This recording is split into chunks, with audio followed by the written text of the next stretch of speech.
Saudara, untuk membahas taktik apa yang sebenarnya dilakukan Amerika Serikat dan Iran untuk mempertahankan Selat Hormuz, kita akan membahasnya bersama dua narasumber.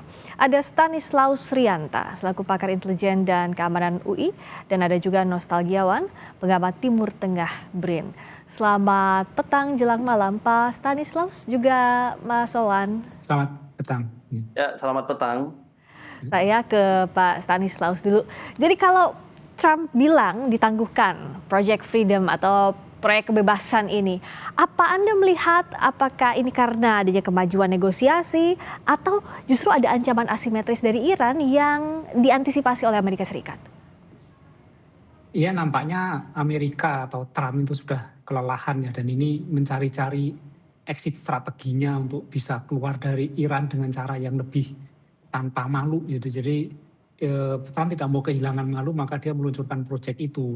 Tapi yang jelas Iran memang punya strategi asimetris yang cukup handal. Ini terbukti sudah hampir dua bulan lebih Amerika tidak bisa mengalahkan Iran. Ini berarti kan Iran mempunyai daya ketahanan yang cukup tinggi.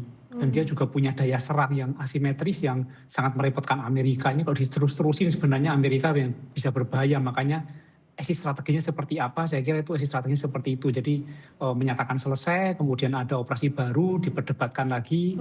Dan tentu ini akan dijaga eskalasinya supaya Trump juga tidak kehilangan isu menjelang pemilu sela nanti. Jadi Anda melihat juga tekanan dari publik AS jelang pemilu sela itulah yang mendorong Trump menyebut ini Project Freedom lah, yang dikatakan Trump sebagai upaya untuk Iran menyerah, begitu ya? Ya, itu kan Trump sedang menghadapi masalah sebenarnya kan. Masalah itu berbahaya kalau nanti diungkap-ungkap publik, makanya dia juga perlu sesuatu supaya dibahas daripada membahas masalah yang sekarang menyerang secara pribadi Trump. Jadi saya kira orang menyebut pengalihan isu juga bisa, tetapi yang jelas Amerika kerepotan menghadapi Iran. Kalau Mas Wawan, Iran juga kan menanggapi ini. Menlu Arakci bilang bahwa Project Freedom ini adalah Project Deadlock. Kalau dihitung-hitung sebenarnya siapa yang paling rugi sih dengan kemacetan 2.000 kapal di Selat Hormuz, Iran atau Amerika? Dan Iran tampaknya ya steady aja dengan apa ancaman yang sudah disampaikan Amerika. Ya, sebetulnya kalau kita lihat ya, dengan kemampuan Iran bertahan selama 47 tahun dan juga adanya tekanan yang luar biasa sebetulnya yang pada kondisi saat ini ya, kalau saya melihat itu secara ekonomi Iran mengalami inflasi yang sangat luar biasa dan tekanan yang luar biasa. Namun ketika ada kemarin misalnya 60 hari di Kongres, Iran mengaktifkan sistem drone, dan juga kemarin ketika Amerika mencoba untuk membuat simpati dunia ya, dengan seolah-olah merupakan aksi kemanusiaan, tapi pada nyatanya ini merupakan sebuah aksi militer ya, dengan berdalih untuk membebaskan kapal-kapal yang tidak bersalah di Selat Hormuz. Jadi kalau saya melihat sebetulnya ini tampaknya Trump ingin mengklaim secara sepihak ya dari pembukaan Selat Hormuz. Jadi Trump tidak studi memberikan muka kepada Iran, karena jika memang benar-benar ia ingin membuka Selat Hormuz, ketika Iran membuka waktu itu harusnya AS juga ikut membukanya. Jadi ada beberapa catatan yang perlu kita lihat ya ketika Trump menggunakan Project Freedom ini sebagai salah satu pengalihan isu dari kebuntuan negosiasi. Yang pertama, kalau saya lihat Trump ingin membalikkan simpati global sebagai juru selamat. Jadi kita tahu bahwa selama ini yang melakukan blokade itu adalah Iran di Selat Hormuz pertama kali. Dunia mengecam Trump sebagai salah satu negara yang memulai untuk melakukan invasi. Yang kedua, kita melihat bahwa ini adalah sebagai strategi yang selama ini dilakukan Trump dengan melakukan aksi unilateralisme dan sepihak ya. Jadi ini sebuah bentuk, kalau saya lihat, sebagai intimidasi politik dan provokasi militer atas kebuntuan itu. Dan yang ketiga yang perlu kita catat adalah Trump is ready to talk, but he is not ready to negotiate. Itu yang perlu kita garis bawahi. Jadi dia berkuar-kuar di Facebook, di X ya, akun X, tetapi dia ketika duduk dalam meja negosiasi tidak memiliki kesabaran. Ketika ada 14 poin, dia menawarkan 9 poin, Iran secara diplomatik membalas itu menjadi 14 poin. Itu sebetulnya merupakan salah satu titik tengah yang bisa dicari ya kalau mereka mau duduk secara diplomatis ya. Oke, kamu 9 ide, sampling 14 ide, apa yang harus kita bicarakan. Itu Ya. sebetulnya iran freedom ini menjadi aneh dan tidak strategis. Yang keempat yang kita cermati adalah ini adalah bisa jadi sebagai justifikasi untuk mengelabui Kongres. Jadi kita sudah tahu Trump berkoar bahwa dalam Kongres perang secara definitif sudah selesai. Tetapi dengan adanya Project Freedom ini, dia justru menggunakan kekuatan militer dengan dalih kemanusiaan. Jadi ada upaya-upaya untuk mengelabui itu. Dan yang kelima, kalau kita lihat ini adalah cara untuk menyelamatkan muka Trump. Jadi kita tahu tekanan yang luar biasa, baik itu secara dunia internasional, dari NATO, dari negara-negara Teluk, dan juga secara internal dari apa namanya, dari Amerika itu sendiri. Jadi dia membutuhkan satu cara untuk apa namanya, menyelamatkan harga diri dan muka dia. Dan seperti AS juga mengeklaim ya kemarin dengan menutup kembali program ini dengan menyatakan bahwa terpenuhi kesepakatan dengan negara penghubung, dalam tanda kutip itu Pakistan. Tapi anehnya hingga saat ini belum ada statement satupun dari Iran bahwa apakah benar-benar terjadi kesepakatan. Jadi dugaan saya sebetulnya tekanan desakan internasional bahwa mengarah kembali pada perang baru itu adalah sesuatu yang sangat membahayakan karena banyak kapal-kapal tanker dan juga kapal-kapal bisnis yang ada di sana, dan saya juga ini adalah desakan dari GCC. Kita tahu ketika ada serangan pada Uni Emirat Arab, mendadak GCC kompak untuk melakukan apa namanya penolakan ya. Ini merupakan salah satu yang tidak bisa dibenarkan jika Iran benar-benar melakukan penyerangan terhadap Uni Emirat Arab. Dan itu yang perlu kita cermati, Mbak, untuk saat ini. Dan ini sejalan juga dengan tadi apa yang disampaikan Pak Stanislaus. Pak Stanislaus, ini kalau kita juga membaca apa yang disampaikan oleh Secretary of State atau Menteri Luar Negeri Amerika Serikat Marco Rubio, saya bacakan kutipannya. Frankly, if you want to talk about it, it's to rescue like almost 23,000 civilians from 87 different countries. Apakah ini hanya sebagai sebagai topeng saja untuk Amerika Serikat menutupi tadi dengan dalih alih-alih untuk menyelamatkan civilians, warga sipil yang terjebak di Selat Hormuz, tapi ini justru jadi upaya Amerika Serikat untuk merebut Selat Hormuz, Pak Stanislaus? Ya, bisa kedua-duanya terjadi.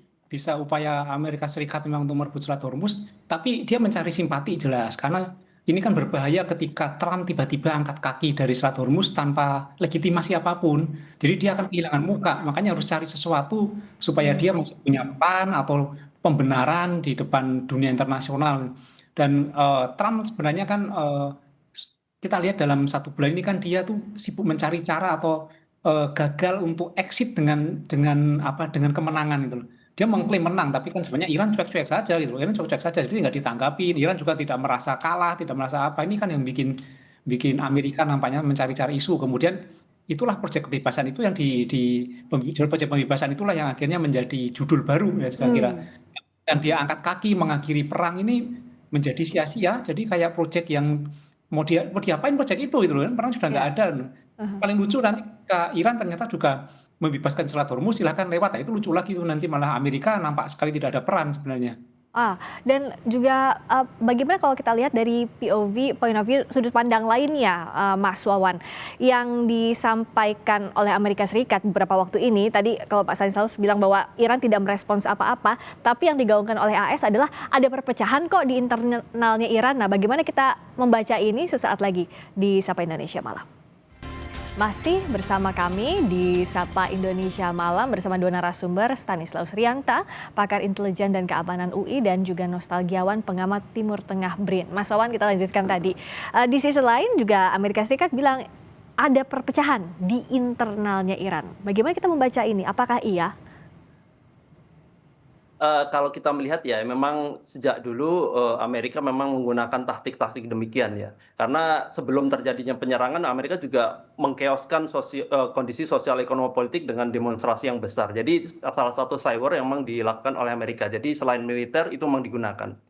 Tuduhan-tuduhan itu sebetulnya sejak dulu ya. Ketika awal-awal dilakukan tuduhan seperti itu, Iran secara kompak ya, Menteri Luar Negeri, Presiden Iran, dan juga perwakilan dari Parlemen Iran menyatakan bahwa mereka dalam posisi yang masih stabil dan satu, jadi tidak ada perpecahan. Dan baru-baru ini Mustafa juga mengeluarkan statement baru ya bahwa mereka sangat ready untuk apapun situasi yang terjadi. Saya kira ada isu misalnya dari AS menyatakan bahwa ada peralihan shifting power dari apa namanya pemerintahan yang sekarang menuju IRGC ya. Itu saya kira perlu dicermati karena itu masih informasi sepihak yang dibantah oleh Trump itu sendiri, oleh Iran itu sendiri. Jadi sebetulnya banyak sekali ya kalau kayak saya lihat ada kesalahan analisa diplomatik dari yang dilakukan oleh Amerika Serikat ya. Dan contohnya kalau kita mau jujur ya, yang sekarang ini juga terjadi kesalahan analisa diplomatik. Jadi Project Freedom ini dilakukan oleh Amerika dengan misi cover kemanusiaan tetapi menggunakan kekuatan militer sebagai dugaan bahwa AS mengira dengan inflasi yang sangat parah, tekanan ekonomi yang akut, klaim perpecahan di kalangan elit Iran itu sebagai salah satu upaya bahwa apapun yang dilakukan mereka, bahwa Iran tidak akan gegabah untuk memulai perang. Namun kenyataannya Iran masih tetap bertahan bahwa mereka mengatakan apapun yang aksi militer ataupun pengerahan militer menuju Selat Hormuz itu akan menjadi salah satu ancaman terhadap Iran itu sendiri. Dan kita sebetulnya apa yang dikatakan Iran sebagai jalan buntu itu memang benar. Dan apa namanya kita melihat ya memang Selat Hormuz ini kadang-kadang seolah-olah sebagai sebuah jebakan bagi Iran yang dilakukan oleh militer Amerika Serikat ya dalam aksi juru selamat ini. Jadi Iran dituduh oleh dunia sekarang melakukan penyerangan terhadap Uni Emirat Arab. Pada titik yang sama Iran juga membantah itu. Jadi apakah Iran memang ingin masuk jebakan atau Iran ingin mendefinisikan lain? Kalau misalnya Iran memang benar-benar sebagai pelaku ya di luar bantahannya bahwa Uni Emirat Arab bukanlah salah satu aset strategis yang memang diincar oleh Iran untuk saat ini karena itu akan meningkatkan eskalasi dan kita bisa melihat sebetulnya apakah Iran ingin benar-benar ingin mendefinisikan ini menjadi salah satu perang yang akan karena kebuntuan ini ditarik menjadi perang kawasan sehingga ini bukan hanya Amerika saja tetapi juga menarik Uni Emirat Arab dan juga negara Teluk untuk masuk dalam perang ini. Jadi selama ini mereka kan enggan ya mensupport dari belakang tetapi tidak secara vulgar untuk mendukung Amerika Serikat dan ini sebetulnya yang tidak disukai oleh Amerika Serikat. Jadi apalagi yang diserang ini adalah Fujairah ya. Itu salah satu apa namanya pelabuhan penting dan sebetulnya kalau kita ingin apakah dengan bantahan ini benar-benar Iran yang melakukan penyerangan, kita coba kalkulasi mana yang benar. Pertama, apakah Iran diuntungkan dengan hal ini? Kalau analisa diplomatik mengatakan bahwa sebetulnya ini sebuah kalau memang benar-benar dilakukan Iran, ini sebuah langkah yang sangat-sangat tidak perlu. Jadi serangan ini secara diplomatik merugikan citra Iran. Jelas akan menambah musuh yang tidak hanya Amerika Serikat, juga di kawasan atau bahkan secara internasional akan membuat mencitrakan itu sebagai tindakan invasi. Apa bedanya AS sama Iran itu kan? Jadi sesuatu tidak perlu sebetulnya Selat Hormuz. Tapi bagaimana segi positifnya? Siapa yang diuntungkan? Jadi sebetulnya seperti yang saya utarakan tadi, yang pertama, ini juga bisa menjadikan sebetulnya bagi AS ya, ini bisa menjadi alasan bagi Trump untuk menggunakan kekuatan militer dengan dalih kemanusiaan. Atau jika ini merupakan sebuah jebakan tadi, dia ingin Iran memulai perang sehingga membuat justifikasi bahwa Amerika Serikat apa namanya melakukan aksi defensif seperti yang dilakukan yang diutarakan oleh wakil presiden Amerika ya bahwa kita dengan adanya Freedom ini akan melakukan militer defensif di Selat Hormuz dan pada feedbacknya adalah positifnya Amerika tidak akan sendiri lagi. Kita tahu bahwa Amerika dukungan dan baik tekanan dalam negeri yang luar biasa ketika dalam Kongres mereka tidak bisa menyatakan bahwa apakah perang ini akan dilanjutkan. Mereka mengklaim bahwa perang karena ketika dilanjutkan ini ilegal. Mereka mengatakan sudah selesai dengan apa namanya gencatan senjata 2 minggu yang kemarin kan. Dan itu menyatakan bahwa sebetulnya ini akan menjadi salah satu itu mencari bahwa sekarang tidak sendiri mencari teman. Yang kedua ini juga bisa menjadi bagian exit strategi. Ya waktu itu sebelum-sebelumnya saya sudah pernah menyatakan ada 3 atau 4 skenario yang bisa digunakan Amerika dan salah satunya adalah exit strateginya leave it the rest to the Arabs atau leave it the rest to the Israel. Itu yang terjadi. Jadi ini kita sering jika kamu ingin melanjutkan perang silahkan sediakan dananya dan nanti kita akan melakukan kalkulasi redefinisi dari perang itu sendiri. Dan ini ya sebetulnya ini membuat tekanan ini bagi Iran, bagi Amerika itu akan diuntungkan jika Iran misalnya tunduk dalam negosiasi Oke. AS. Harapnya seperti itu, sehingga Ya. akan lebih mudah Hmm. penguasaan. Oke, nah membaca ini Pak Stanislaus, apakah serangan di Fujairah, di kilang minyak Fujairah di Uni Emirat Arab, ini justru menguntungkan Iran atau enggak? Karena sebenarnya Iran sendiri langsung membantah dan bahkan menunjuk Amerika Serikat loh yang melakukannya, tidak ada niatan Iran atau itu bukan targetnya Iran. Bagaimana membaca ini secara intelijen? Ya kalau kita melihat secara intelijen memang prinsipnya kan siapa sih yang diuntungkan ataukah Iran diuntungkan dengan operasi itu, saya kira kalau Iran melakukan itu bodoh. Hmm. Jadi dia tidak akan melakukan itu karena akan menambah kebencian masyarakat terhadap Iran. Iran sebenarnya tidak butuh itu gitu loh. Dia cukup diam saja gitu loh. Yang punya kepentingan untuk mencari menambah teman dalam arti korbannya Iran itu kan Amerika kan. Amerika ini Ya. nampak tidak didukung oleh siapapun. NATO tidak mendukung, negara kawasan lalu juga tidak mendukung. Jadi dia perlu sesuatu yang bisa mendukung dia untuk legitimasinya. Ini kan dalam intelijen namanya operasi bendera palsu sebenarnya kan. Kok saya berhipotesa seperti itu, Hmm. operasi bendera palsu yang seolah-olah itu adalah Iran gitu loh. Ya. Tapi itu mudah sekali dibaca gitu, mudah sekali dibaca. Apapun yang terjadi ya, tapi kalau kita melihat kalkulasinya, Iran tidak diuntungkan. Sementara yang butuh itu adalah Amerika. Ya. Singkatnya seperti itu. Nah, kalau ini dibaca sebagai strategi false flag atau bendera palsu, apakah juga ini terbaca bahwa tidak serta-merta eskalasi meningkat di kawasan Teluk? Ya kalau Iran bisa membuktikan bahwa memang bukan dia, ya itu mungkin Arab akan diam saja ya. Mungkin hanya akan menuntut Amerika jangan main-main dengan cara ini, mungkin seperti itu ya. Hmm. Tapi ini nampaknya gagal. Hmm. Serangan itu tidak membawa dampak apapun, tidak menguntungkan Amerika, juga tidak merugikan Iran gitu. Jadi Hmm. nampak lewat saja. Jadi kita lihat nama Amerika nampak frustasi sekali kelihatannya, terus kemudian menyatakan mengakhiri perang ini, kemudian dia mengubah menjadi proyek pembebasan. Saya kira itu sudah menunjukkan bahwa ya Amerika frustasi. Dan Mas Wawan, kalau di kawasan Teluk sebenarnya siapa sih yang Ya. bisa jadi penghubungnya Iran? Apakah Oman? Karena sejak awal serangan juga Oman cenderung tidak tersentuh ya oleh Iran. Ya, untuk sekarang, untuk kali ini ya, salah satu-satunya negara dari Teluk yang dianggap Iran bukan sebagai enemy ya, dan sebagai suatu rekanan yang bisa diajak duduk adalah Oman. Yang sebelumnya sebetulnya itu Qatar, berpotensi sebagai penengah ya, dan dalam banyak hal Qatar sebagai negara, apa tuh namanya, penengah seperti yang dilakukan oleh Pakistan, namun, pada kenyataannya military base Amerika yang terbesar itu ada di Qatar. Qatar, ada di Doha. Nah, itu yang menyatakan menjadi duri dalam daging ya.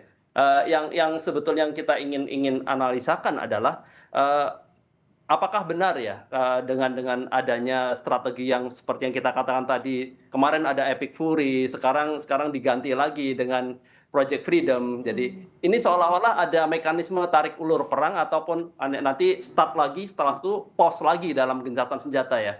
Jadi ini bagi saya ada sebuah kesimpulan ya, bahwa Trump ingin meraba-raba. Dia tidak mempunyai strategi matang untuk apa tuh namanya, untuk masalah Selat Hormuz ini. Juga sebetulnya dia tidak mempunyai exit way. Kalau saya katakan exit way karena dia terdesak, karena akan ada pemilu pada November nanti, dan Ya. itu salah satunya cara yang paling baik bagi Trump untuk keluar dari krisis ini, karena dia sudah memulai invasi, adalah menang dalam perang melawan Iran. Ketika dia menang, maka dia akan terbebas dari segala tekanan, tuduhan, dan juga nanti akan mengembalikan Amerika sebagai great again ya, sebagai penguasa unipolar gitu, yang sebetulnya sudah mulai ditolak oleh NATO dan yang lain ya.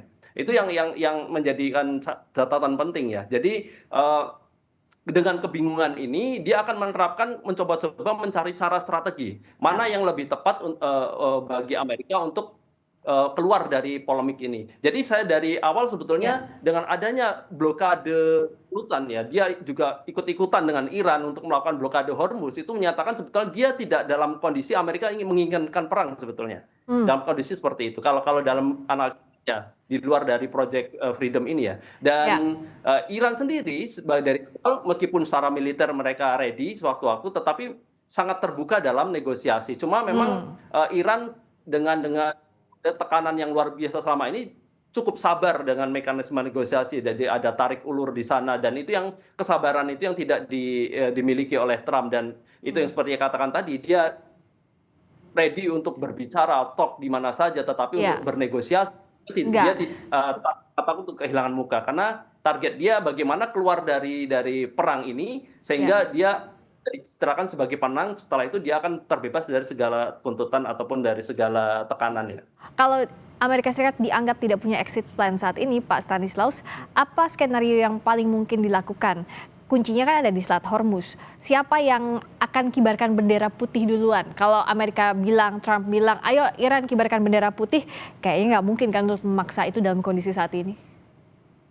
Nggak mungkin mengibarkan bendera putih juga Amerika. Jadi paling Amerika hanya menyelesaikan perang ini mengatakan sudah menang. Jadi dia akan menyatakan menang dan pergi. Jadi Amerika nggak mungkin mengatakan kalah. Dia pasti akan mengatakan menang. Walaupun fakta di lapangan kita melihat semua bahwa Amerika keteteran ya. Itu yang akan disampaikan dia bahwa kami telah menang, kami telah selesai dengan perang Iran, tujuan kami tercapai. Akan mengatakan seperti itu. Itu menjadi exitnya Trump. Walaupun nanti dunia akan mencibir dia ya mungkin nggak percaya ya. Tapi minimal dia sudah bisa ngomong itu di depan publik bagi dia udah selesai itu supaya tidak malu. Iya, minimal siapa yang mengeklaim menang terlebih dahulu bisa jadi exit plan untuk berakhirnya perang sejak awal Februari lalu. Terima kasih Pak Stanislaus Rianta, pakar intelijen dan keamanan UI. Terima kasih juga Mas Nostalgiawan, Mas Wawan, pengamat Timur Tengah BRIN sudah hadir di Sapa Indonesia Malam.